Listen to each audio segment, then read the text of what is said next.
కోసమే అన్న సంగతిని ఆనాడు నిరూపించి మొదటి సంవత్సరంలోనే 60,000 ఉద్యోగాలు ఇవ్వడం జరిగింది. ఇప్పుడు ఇంకొక 40,000 ఉద్యోగాల కోసం ప్రణాళికలు రచిస్తున్నాం.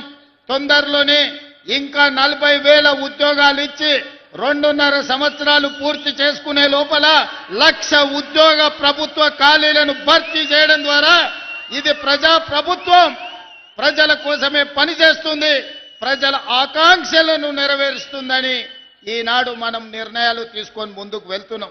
అదేవిధంగా మీకందరికీ తెలుసు, ఈ భారతదేశ మొట్టమొదటి ప్రధానమంత్రి ఆనాడు దేశం అభివృద్ధి జరగాలి అంటే ఈ దేశంలో ఉన్న నిరక్షరాస్యతను తొలగించాలి, ఈ దేశంలో ఆకలి కేకలతోని ఆత్మహత్యలు చేసుకుంటున్న ఈ ప్రజలకు కడుపు నిండా పట్టెడు అన్నం పెట్టాలన్న ఆలోచనతోటి ఎడ్యుకేషన్ ఇరిగేషన్ విధానాన్ని ఆనాడు పండిత్ జవహర్లాల్ నెహ్రూ గారు ప్రవేశపెట్టారు.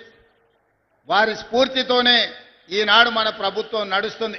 అందుకే శాతవాహన యూనివర్సిటీకి అవసరమైన ఇంజనీరింగ్ కాలేజు, లా కాలేజీలు మీకు కావాల్సిన నిధులను ఈరోజు మంజూరు చేయడం జరిగింది. ఇదే కాదు, ఈనాడు మాటలు మాట్లాడుతున్నారు, 1,00,000 కోట్లు పెట్టి కాళేశ్వరం కట్టినమన్నారు. ఆ కాళేశ్వరం కాస్త కూలేశ్వరం అయ్యి అక్కడ నిటారుగా నిలబడ్డది కూలిపోయిన కాళేశ్వరం. కానీ ఈనాడు కరీంనగర్ రైతాంగం ముందు నేను ప్రస్తావించదలుచుకున్నా, ఇక్కడ కట్టిన ఎస్ఆర్ఎస్పి ఆనాడు పండిత్ జవహర్లాల్ నెహ్రూ గారు మొదలుపెట్టి కడితే ఈనాటి వరకు మనము మంత్రులు ముఖ్యమంత్రులైన ఎస్ఆర్ఎస్పి ద్వారానే ఈరోజు కరీంనగర్ ప్రాంతానికి వరంగల్ ప్రాంతానికి లక్షలాది ఎకరాలకు నీళ్లు ఇస్తున్నాయి.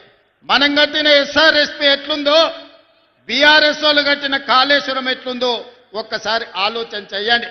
ఇదే కాదు, బాక్రానంగల్ నుంచి మొదలు పెడితే నాగార్జున సాగర్ శ్రీశైలం వరకు ఈ ప్రాజెక్టులన్నింటినీ కూడా ఆనాటి మన పాలకులు మన ప్రధానమంత్రులు కట్టినాయి.